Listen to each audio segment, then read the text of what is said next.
Rain World Fanfic, Learning to Live by Kratzor. Summary: surviving cycle after cycle in a harsh, unforgiving world is an achievement of its own. But actively thriving and living life to its fullest, despite the hardships? That's something to truly strive for. Notes at the end of the chapter. Chapter 1, Hunger. The ground rumbled loudly. That was never good. Rumbling usually meant the godforsaken rain was coming, either that or a vulture was about to drop from the skies. The ground rumbled again, louder this time. Survivor startled and glanced fearfully towards the skies, seeing them blanketed with dark clouds. Ah, not a vulture, then. Unluckily, it seems this cycle had been a very short one. Not good. I've barely eaten enough to hibernate, he thought as he looked towards the batflies he had previously been hunting. Batflies were slow and clumsy creatures, but they could fly, and Survivor had never been the best at hunting. In most other cases, he would prefer eating blue fruit. Though he hadn't found enough this cycle and thus had been forced to hunt for these stupid batflies instead. While some of the batflies were smart enough to hide in the ground to avoid the coming rain, there were still some floating around the area. The ground rumbled again, and the ground shook, but the rain had yet to come down. Maybe he had enough time to get just one more? His stomach grumbled, and he sighed. Not just one, two, or maybe even three if he wanted to avoid starvation. As quickly as he could, he analyzed the situation. If I climb up that pole, I can get to higher ground.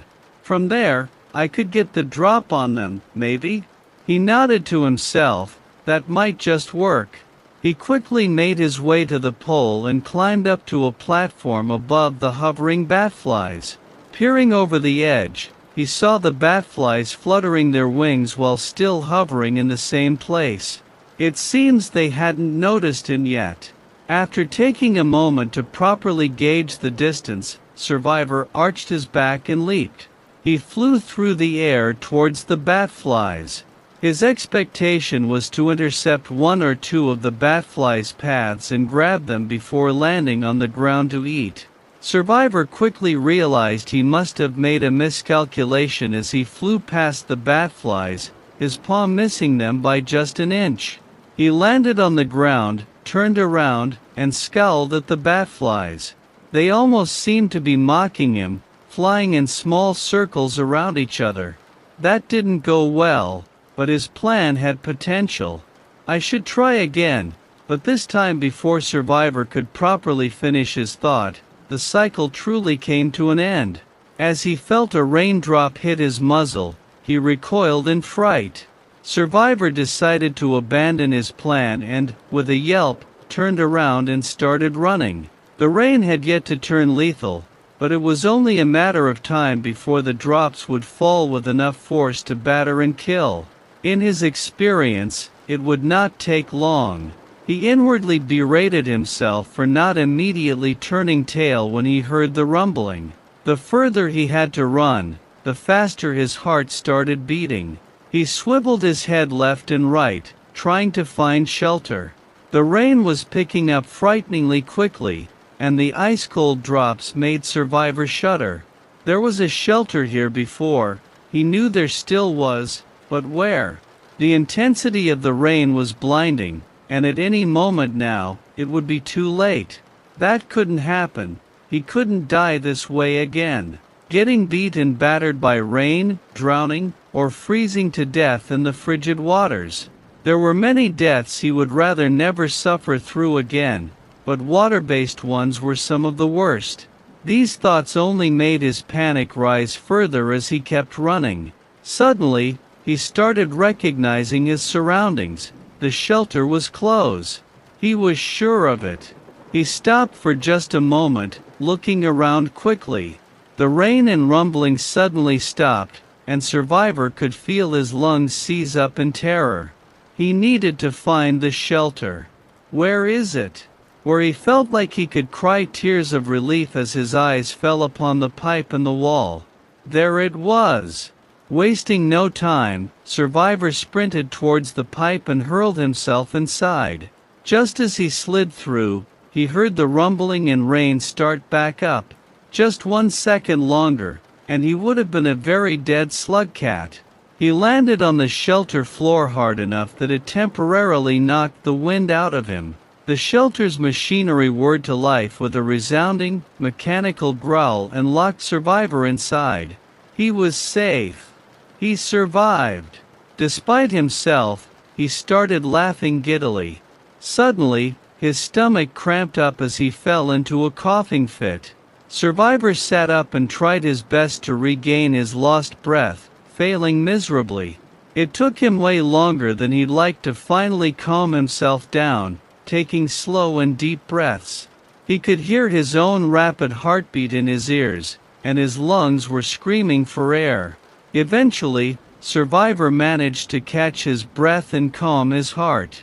A loud grumble from his stomach reminded him he hadn't eaten enough to hibernate safely. He whimpered, already feeling the hunger pangs. With a sniffle, he curled up on the cold, hard floor of the shelter. It was cramped, dark, and cold. Survivor, still soaking wet from the rain outside, started shivering as he stifled a sob. Closing his eyes, he tried to think of something to make him happy. Survivor thought back to his childhood, the one he spent with his family and his colony. He thought about the great tree the colony lived in. It was the perfect shelter for slug cats. In the tree, the nights were spent huddled together with his brother, his mom, and his dad. He never slept alone on a cold metal floor. The inside of the tree was warm and beautiful. It was never cold.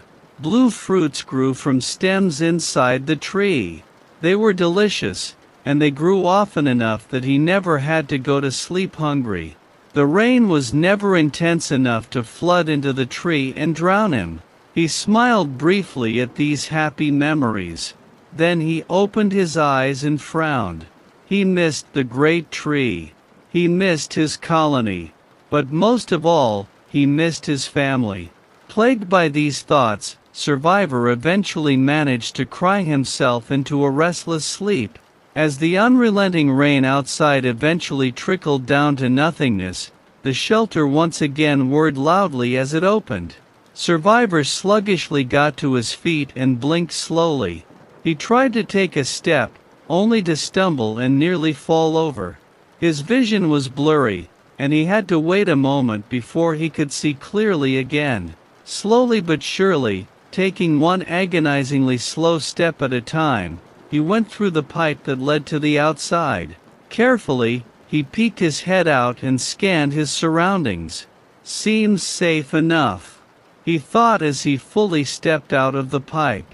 As soon as he was back on solid ground, Survivor doubled over as he felt a sharp pain in his stomach. Right, the starvation issue priority number 1 for this cycle is to find food, lots of food. After a bit of hesitation, he picked a random direction and started walking. Notes: my very first Rain World post. Keep in mind I am not a writer in any way, shape or form. I do like writing and would like to eventually become better at it overall. I'm posting this story mostly because I have been severely infected by Rain World brain rot for the past month and felt like writing something about it. Constructive criticism is always welcome. Enjoy.